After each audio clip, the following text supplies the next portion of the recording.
So this podcast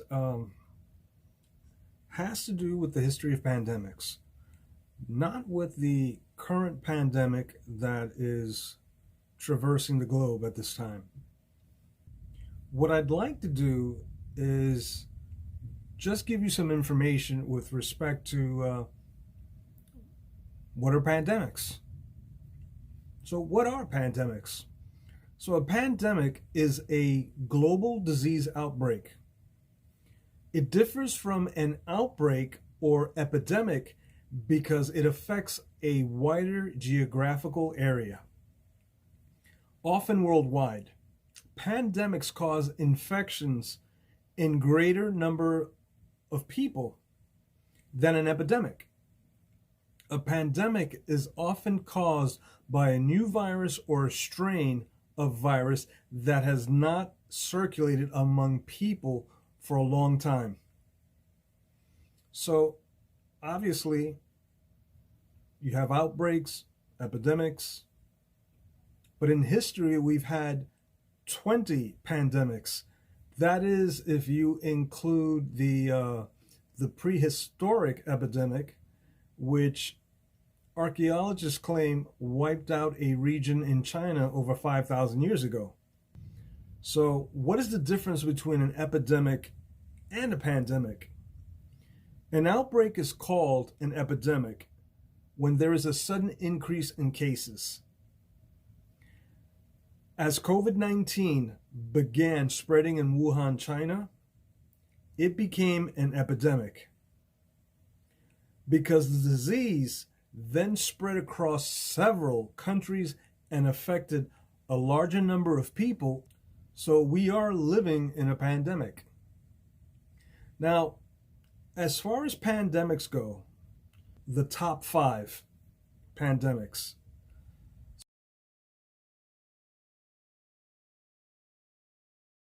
Ranked number 1 was the Black Death, also known as the bubonic plague. The bubonic plague killed 75 to 200 million people, which was approximately 30 to 60% of the European population. This epidemic or pandemic took place between 1346 and 1353, approximately 7 years. Its geographical location was Europe, Asia, and North Africa. Ranked second was the Spanish flu. The Spanish flu, also known as the influenza A, H1N1, killed 17 to 100 million people. The Spanish flu took place between 1918 to 1920, approximately 2 years. Ranked third was the plague of Justinian. This was also known as the bubonic plague. It took the lives of 15 to 100 million people, which was approximately 25 to 60% of the European population between 541 to 549. The geographical location was Europe and West Asia. Ranked at number 4 was HIV/AIDS epidemic. Although geographically AIDS spread worldwide, it was considered an epidemic. This particular disease killed 36.3 million people as of 2020. There are no percentages given as to the population affected by HIV/AIDS. But I will tell you that it began in 1981 and still exists till now, the present. Ranked at number 5 is the current COVID-19 epidemic. And the disease, of course, is the coronavirus COVID-19, which as of January 2022 has taken the lives of 5.5 to 22 million people. No percentage of the population has been given, as the information has yet to be divulged. The discovery of the coronavirus began in 2019 and is still present till this day. And it's also, in terms of geographical area, it's a worldwide epidemic or pandemic.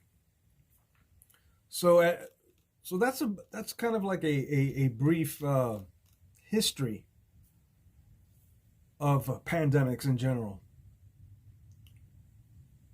But the reason why I wanted to talk about this and discuss this is because there are two movies that have stuck in my head. Over the weekend, I watched a movie. It was part of the Da Vinci Code series with Tom Hanks. So I watched this movie called Inferno.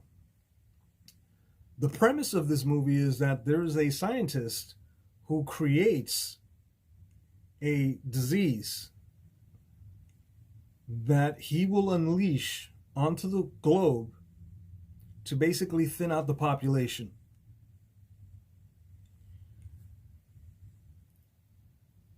He has set this up so well that he's timed it to unleash this disease onto the population. So his expectation was that 95% of the population would be infected within 4 to 7 days of the release of this disease.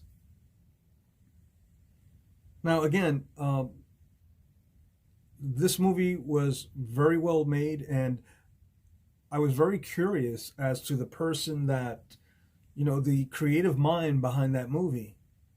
Just like that movie Outbreak, if you remember that, with Dustin Hoffman and Morgan Freeman, another good movie about the Ebola virus, which was discovered in Africa, and then it was contained and stored. And then years later, this disease was released or escaped, and it mutated, and it infected a small population in the United States. So the premise of both movies, really get me to think on one concept. What if there was a scientist out there, or a group of scientists, for argument's sake, that were working on a disease, on a virus, on a bacteria, a germ, and they basically weaponized it, and it escapes. It escapes onto the global population.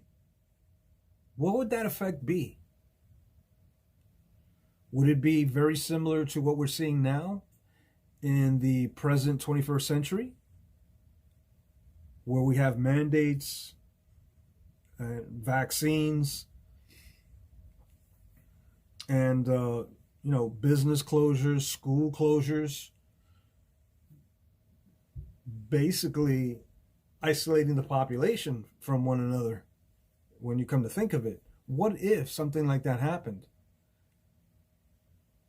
So again, these movies, made me think. I said, wow, is it possible?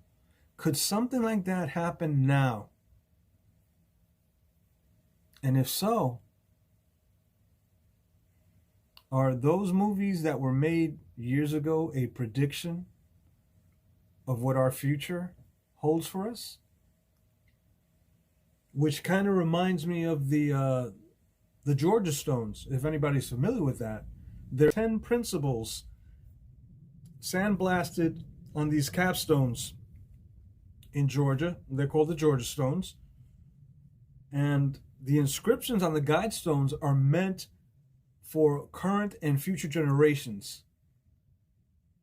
So sandblasted along the square capstone sitting atop of the structures is a basic message. And that message is, let these be the guide stones to an age of reason. It is written in Babylonian cuneiform, Egyptian hieroglyphics, Sanskrit, classical Greek. And while some of the guides are self-explanatory, others are open to discussion and interpretation. And because there are 10, I'm not going to go over 10, but because of the subject that we're talking about, I wanted to focus on the very first one. The very first one of the 10 principles that is offered to humankind for its survival is number 1, maintain humanity under 500 million in perpetual balance with nature. Now, how do you do that?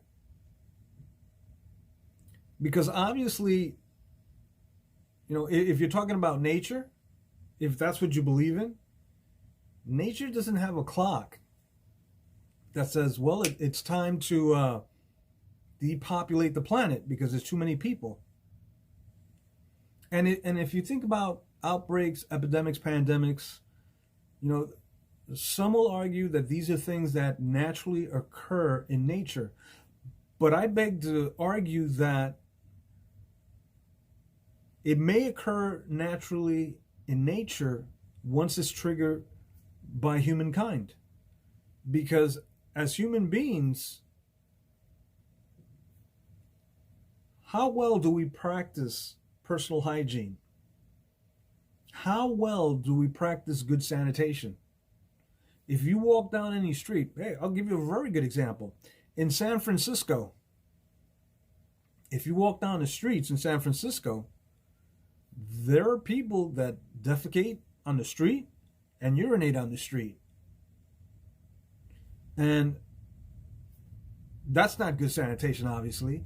And because you have rodents like mice and rats that have fleas on them, and once they intermingle with human waste, then that is ground zero for diseases to be born. But again, my focus is, what if there was a scientist or a group of scientists that were working on a disease, on a germ, on a virus, and they manipulated it, weaponized it, and it escaped from a level 3 facility?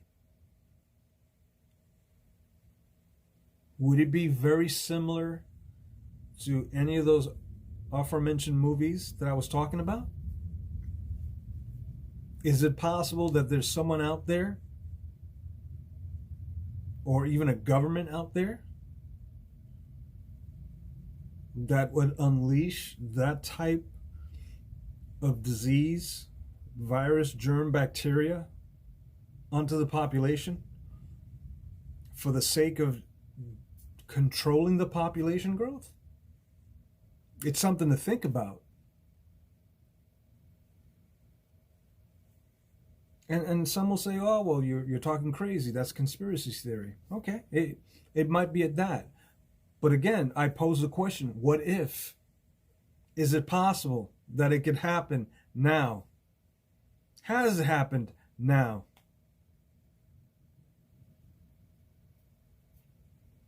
I mean, other than doing what Hitler did during the war of mass incarceration and placing people in concentration camps and killing them day and night,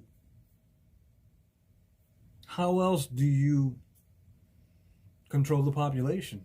Even Bill Gates himself, founder of Microsoft, right? He talks about depopulation, population control. And how do you do that? Do you sterilize people? That's one way of doing it. Other than mass murder, sterilization is a way to go. Natural occurring diseases, yeah, that's another possibility. What about man-made diseases? Couldn't that be a possibility? Because folks, let's be honest with ourselves, right? Why is it that the CDC has these diseases? I mean, they have the polio, smallpox, Ebola, coronavirus, they have these diseases in a level 3 facility for the sake of preservation, right? So they can continue to create vaccines, right? To study them. What about possibly manipulating them? I mean, one would think that a disease like polio, which has been eradicated, why have it? Well, some will say because, we could have that outbreak again. But that's like having a grenade in your hand and you pull the pin and you hold on to it for as long as you can until, guess what? You have to let go of it and it explodes. But hey, maybe it's all for nothing. Maybe I'm grasping at straws here. But I need you guys to be critical thinkers. I need you to look into the history of epidemics, pandemics, outbreaks. What were the root causes? Can a similar outbreak like the Black Death happen again? Whether naturally occurring or man-made. And what purpose would it serve? I mean, there is a term on the internet called the culling. And the culling is basically the reduction of the population by selective slaughter. But selective slaughter, you could almost have an idea of what method you could propose to slaughter a population. Again, this is something that is very popular on the internet, and I'm not trying to cause fear to my audience or to anybody out there. I just want you guys to put on your thinking caps and start thinking critically. So I'm going to end this podcast here real quick and, ask you guys and thank you guys for supporting me, subscribing to my YouTube, Instagram, and Facebook channel, and allowing me to speak my mind. Thank you. Wake up, America. Wake up. Talk to you real soon.